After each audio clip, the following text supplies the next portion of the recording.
1947 भारतीय इतिहास में एक बहुत बड़ा मोड़ था। यह वह समय था जब देश ने एक नई दिशा में कदम रखा। यह वो साल था जब हमारा देश आखिरकार अंग्रेजों की गुलामी से आजाद हुआ। यह स्वतंत्रता का क्षण था जिसका हर भारतीय बेसब्री से इंतजार कर रहा था। लेकिन यह आजादी एक बड़ी कीमत पर मिली। भारत का बंटवारा और पाकिस्तान का जन्म। लाखों लोग अपने घरों से बेघर हो गए और हिंसा का शिकार बने। महात्मा गांधी, जवाहरलाल नेहरू और सरदार वल्लभ भाई पटेल जैसे नेताओं ने इस नियति को आकार देने में महत्वपूर्ण भूमिका निभाई। उनके नेतृत्व और संघर्ष ने देश को एक नई पहचान दी। ये लड़ाई सिर्फ अंग्रेजों से नहीं थी, ये उस सांप्रदायिक तनाव के खिलाफ भी थी जो देश को तोड़ने की धमकी दे रहा था। इस संघर्ष ने देश को एकजुट रहने की चुनौती दी। नेहरू के नेतृत्व में भारतीय राष्ट्रीय कांग्रेस और मोहम्मद अली जिन्ना के नेतृत्व में मुस्लिम लीग ब्रिटिश सरकार के साथ गंभीर बातचीत में बंद थे। इन वार्ताओं ने देश के भविष्य को निर्धारित किया। एक अलग मुस्लिम बहुल राज्य की मांग करते हुए मुस्लिम लीग को महत्वपूर्ण समर्थन प्राप्त हुआ था। इस समर्थन ने विभाजन की प्रक्रिया को और तेज कर दिया। फरवरी 1947 में Lord Louis Mountbatten British Bharat के आखिरी वायसराय के रूप में भारत आए, जिन्हें सत्ता हस्तांतरण की देखरेख का काम सौंपा गया था। माउंटबेटन का आगमन एक महत्वपूर्ण घटना थी, क्योंकि उनकी नियुक्ति एक महत्वपूर्ण मोड़ थी। 3 जून 1947 को माउंटबेटन ने विभाजन योजना की घोषणा की, जिसे माउंटबेटन योजना के रूप में जाना जाने लगा।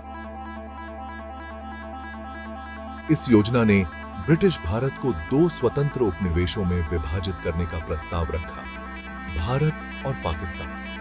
इस योजना ने ब्रिटिश भारत को 2 स्वतंत्र उपनिवेशों में विभाजित करने का प्रस्ताव रखा, भारत और पाकिस्तान। कांग्रेस ने हालांकि शुरुआत में झिझक दिखाई, लेकिन आगे के रक्तपात को रोकने के लिए इस योजना को एकमात्र व्यवहार्य विकल्प के रूप में स्वीकार कर लिया।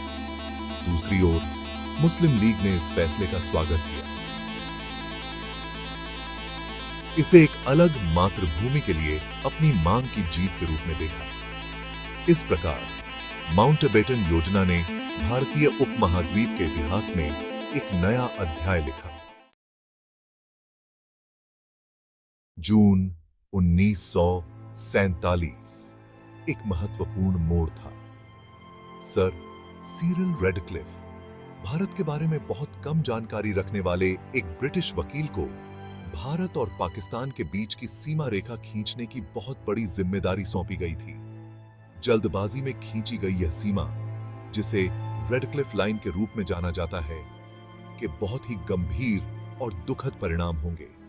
जैसे जैसे आजादी की तारीख नजदीक आ रही थी, राजनीतिक स्वार्थ और डर से भड़के सांप्रदायिक तनाव अभूतपूर्व स्तर पर पहुंच गए। पश्चिम में पंजाब और पूर्व में बंगाल, मिश्रित हिंदू और मुस्लिम आबादी वाले प्रांत इस हिंसा के केंद्र बन गए। डर और अविश्वास ने समाज के ताने बाने को ही जहरीला बना दिया, जिससे पड़ोसी दुश्मन बन गए। 15 अगस्त 1947 जिस दिन भारत आखिरकार औपनिवेशिक शासन से मुक्त हुआ, वह खुशी और गम का दिन था। यह दिन भारतीय इतिहास में एक महत्वपूर्ण मोड़ था। एक नए राष्ट्र के जन्म को चिह्नित करते हुए भारतीय तिरंगा ऊंचा फहराया गया था। यह तिरंगा स्वतंत्रता और संप्रभुता का प्रतीक बन गया। हालांकि आजादी की खुशी पर बंटवारे के दर्द का साया था। विभाजन ने लाखों लोगों के जीवन को हमेशा के लिए बदल दिया। 14 अगस्त 1947 को औपचारिक रूप से लागू हुआ विभाजन मानव इतिहास में सबसे बड़े सामूहिक प्रवासन में से एक को जन्म दिया। इसने 2 नए राष्ट्रों, भारत और पाकिस्तान का निर्माण किया। लाखों हिंदू, मुस्लिम और सिख अपने पैतृक घरों से उखड़ गए। सुरक्षा और अपनेपन की तलाश में नई बनाई गई सीमाओं को पार करने के लिए मजबूर हो गए। यह एक मानवीय संकट था। हिंसा क्रूर और अंधाधुंध थी, जो मौत, विनाश और गहरे आघात का निशान छोड़ गई, जो आज तक उपमहाद्वीप को सताता है। यह एक ऐसा घाव है जो कभी पूरी तरह से नहीं भर सका। अगस्त 1947, एक राष्ट्र विभाजित, एक राष्ट्र का जन्म।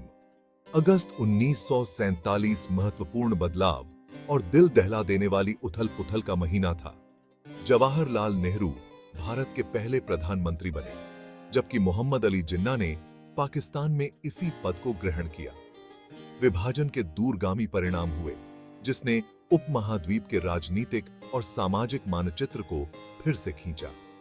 अधिकांश रियासतें सरदार पटेल की चतुर कूटनीति द्वारा निर्देशित भारत में शामिल हो गई। कश्मीर विवाद विशेष रूप से भारत और पाकिस्तान के बीच एक विवाद का विषय बन गया, जिसने इस क्षेत्र के भविष्य पर एक लंबी छाया डाली। आजादी की कीमत, सामूहिक प्रवासन और अकल्पनीय हिंसा। विभाजन ने मानव इतिहास में सबसे बड़े सामूहिक प्रवासन में से एक को जन्म दिया, जिसमें अनुमानित 15 मिलियन लोग नई बनाई गई सीमाओं के पार विस्थापित हुए। पाकिस्तान में हिंदू और सिख और भारत में मुसलमान खुद को विभाजन के गलत तरफ पाते थे, उत्पीड़न और हिंसा का सामना करते थे। अपना मामूली सामान लेकर शरणार्थी पैदल, भीड़ वाली ट्रेनों में और बैलगाड़ियों में यात्रा करते थे। भूख, बीमारी और भीड़ द्वारा हमलों का सामना करते थे। उनके दुखों की कहानियां विभाजन की मानवीय कीमत की कठोर याद दिलाती हैं। विभाजन के दौरान हुई हिंसा भयावह और व्यापक थी। सितंबर का गम विभाजन का परिणाम। जैसे ही सितंबर 1947 की शुरुआत हुई, बंटवारे के शुरुआती सदमे ने बिखरे हुए राष्ट्रों के पुनर्निर्माण की कठिन वास्तविकताओं को रास्ता देना शुरू कर दिया। लाखों शरणार्थी विस्थापित और दर्द से भरे हुए अस्थायी शिविरों में शरण लेते थे, अपने जीवन के पुनर्निर्माण के लिए संघर्ष कर रहे थे। नवगठित सरकारों को इन शरणार्थियों के पुनर्वास, उन्हें आश्रय, भोजन और चिकित्सा सहायता प्रदान करने के कठिन कार्य का सामना करना पड़ा। हिंसा और विस्थापन से भारत और पाकिस्तान का सामाजिक तानाबाना बुरी तरह टूट गया था। महात्मा गांधी हिंसा से बहुत दुखी थे। उन्होंने अपने जीवन के अंतिम महीने शांति और सांप्रदायिक सद्भाव को बढ़ावा देने के लिए समर्पित कर दिए। रियासतों का एकीकरण एक जटिल पच्चीकारी। रियासतों का भारतीय संघ में एकीकरण एक जटिल और चुनौतीपूर्ण कार्य था। भारत के पहले उप प्रधानमंत्री और गृह मंत्री सरदार वल्लभ भाई पटेल ने इस प्रक्रिया में महत्वपूर्ण भूमिका निभाई। उनकी चतुर कूटनीति, एक दृढ़ हाथ के साथ अधिकांश शासकों को भारत में शामिल होने के लिए राजी कर लिया। सबसे बड़ी और सबसे अमीर रियासत हैदराबाद को उसके शासक द्वारा भारत में शामिल होने से इनकार करने के बाद एक पुलिस कार्रवाई के माध्यम से एकीकृत किया गया था। हालांकि कश्मीर मुद्दा अधिक पेचीदा और जटिल साबित हुआ। कश्मीर पहेली। एक संघर्ष प्रज्वलित। भारत के विभाजन और बाद में जम्मू कश्मीर रियासत के भारत में विलय ने भारत और पाकिस्तान के बीच एक लंबे समय से चले आ रहे संघर्ष को जन्म दिया। कश्मीर के महाराजा हरि सिंह शुरू में भारत और पाकिस्तान के बीच चयन करने में झिझके। हालांकि पाकिस्तान से कबाली बलों के आक्रमण का सामना करते हुए उन्होंने सैन्य सहायता की मांग करते हुए भारत में विलय पत्र पर हस्ताक्षर किए। कश्मीर में भारत के हस्तक्षेप से पहले भारत पाकिस्तान युद्ध हुआ, जो 1948 तक चला। युद्ध एक युद्ध विराम रेखा के साथ समाप्त हुआ, जिसने कश्मीर को भारत और पाकिस्तान के बीच विभाजित कर दिया। एक ऐसी रेखा जो तब से काफी हद तक अपरिचित रही है।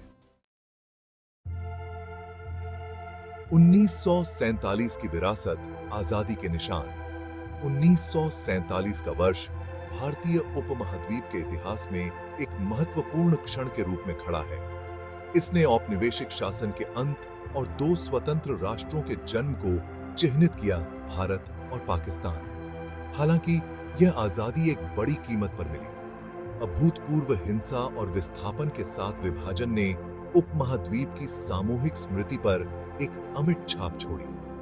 स्थायी चुनौतियों के बावजूद 1947 की भावना, मानवीय इच्छा शक्ति की अदम्य भावना, स्वतंत्रता की तलाश और संघर्ष और विभाजन से मुक्त भविष्य के लिए स्थायी आशा की याद दिलाती है।